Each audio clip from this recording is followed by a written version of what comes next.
grace than when we first began.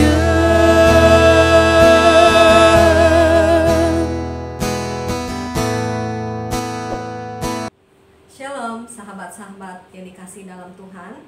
Saat ini saya akan membagikan renungan dengan tema bukti kasih Allah sempurna yang diambil dari Yohanes 3 ayat 16 yang berbunyi, karena begitu besar kasih Allah akan dunia ini, sehingga ia telah menganugerahkan anaknya yang tunggal, supaya setiap orang yang percaya kepadanya tidak binasa, melainkan beroleh hidup yang kekal.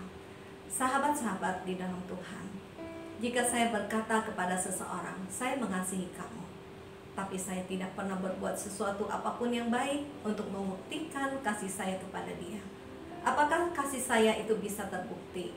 Tentunya tidak, karena kasih itu tidak cukup hanya diperkatakan, tapi harus dibuktikan melalui kehidupan dan perbuatan kita setiap hari. Karena perbuatan kita itulah yang akan membuktikan bahwa kasih kita itu nyata dalam kehidupan kita.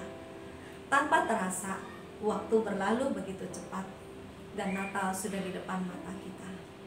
Apa yang sedang kita lakukan saat ini untuk mempersiapkan diri kita menyambut hari Natal? Apakah kita pernah merenungkan apa makna dari Natal itu sesungguhnya? Natal tidak berbicara tentang pohon Natal dengan pernak-perniknya yang mewah, juga tidak berbicara tentang pakaian baru yang akan kita kenakan.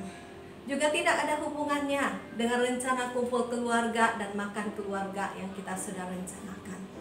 Tapi adalah satu momen yang spesial bagi kita, karena Natal itu merupakan bukti kasih Allah itu begitu sempurna dalam kehidupan kita. Karena di dalam peristiwa Natal itu telah melahirkan satu peristiwa yang terpenting bagi seluruh umat manusia.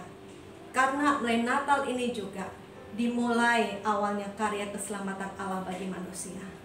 Karena melalui peristiwa Natal ini kita semua diingatkan bagaimana seorang putra Allah yang begitu dikasihi Bapa, dia rela untuk datang ke dalam dunia, meninggalkan tatahnya, meninggalkan kemuliaannya. Dia rela turun ke dalam dunia, ke tempat yang sangat-sangat kotor karena penuh dengan dosa. Semua itu dia lakukan karena dia mengasihi kita. Dan kita tahu karena kedatangannya itulah kita membawa kepada kita dampak-dampak yang luar biasa. Pertama, di mana kedatangannya memberikan damai sejahtera kepada kita. Karena ketika Yesus lahir, Yesus datang ke dalam dunia, kita orang-orang yang berdosa diperdamaikan kembali dengan Bapa.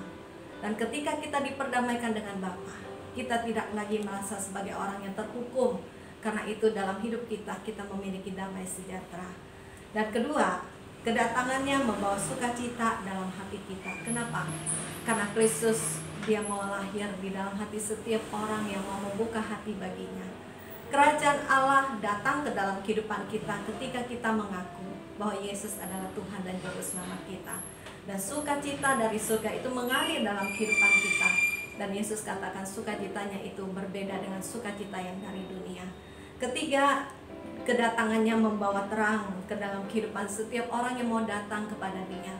Karena Yesus katakan semua orang yang mau datang kepadanya tidak akan lagi berjalan di dalam kegelapan, karena terang Tuhan akan menerangi kita. Yang keempat, kedatangannya membawa keselamatan kepada kita yang mau percaya kepadanya. Karena ingat, kita itu diselamatkan karena iman percaya kita kepada Kristus. Itu pun adalah anugerah Allah bagi kita. Karena siapakah kita? Apakah yang dapat manusia lakukan untuk menyelamatkan dirinya dari hukuman Allah? Tidak ada satupun kebaikan, tidak ada satupun dharma, tidak ada segala perbuatan apapun yang mampu kita upayakan supaya kita ini terlepas dari hukuman Tuhan. Bersyukur kepada Allah yang sungguh sangat mengasihi kita.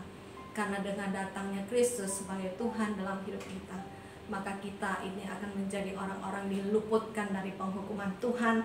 Seperti yang dituliskan dalam Yohanes 3 ayat 18, barang siapa percaya kepadanya, ia tidak akan dihukum. Barang siapa tidak percaya, ia telah berada di bawah hukuman, sebab ia tidak percaya dalam nama Anak Tunggal Allah. Kita lihat, bukankah kita ini adalah orang-orang yang layak untuk mengucap syukur kepada Tuhan? karena tanpa berbuat apa-apa Dia menganugerahkan keselamatan menjadi bagian kita. Karena itulah kasih Allah dan itulah janji Allah bagi kita.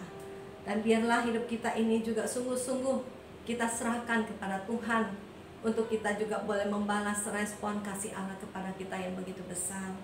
Sahabat-sahabat dalam Tuhan, mari kita rayakan Natal kita dengan memiliki hati yang rindu untuk berbagi kasih dengan saudara-saudara kita yang memerlukan.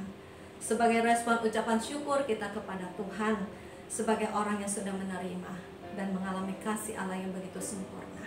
Karena kita melihat melalui semua perbuatannya yang nyata, nubuat-nubuat yang telah disampaikan oleh para nabi telah tergenapi. Karena itulah Allah itu adalah kasih, dan kasihnya adalah kasih yang sempurna. Semuanya itu sudah Dia buktikan dalam kehidupan kita. Mari bangun komitmen kita supaya kita itu sungguh-sungguh punya hati yang mengasihi Tuhan. Sekalipun apa yang kita buat tidak akan mampu membalas kasih Tuhan, tapi jadilah pribadi-pribadi yang sungguh-sungguh mau mengasihi Tuhan, sehingga melalui kehidupan kita pun Tuhan dimuliakan. Kiranya firman Tuhan ini memberkati kita semua. Selamat Natal, selamat Tahun Baru, Tuhan memberkati. Amin.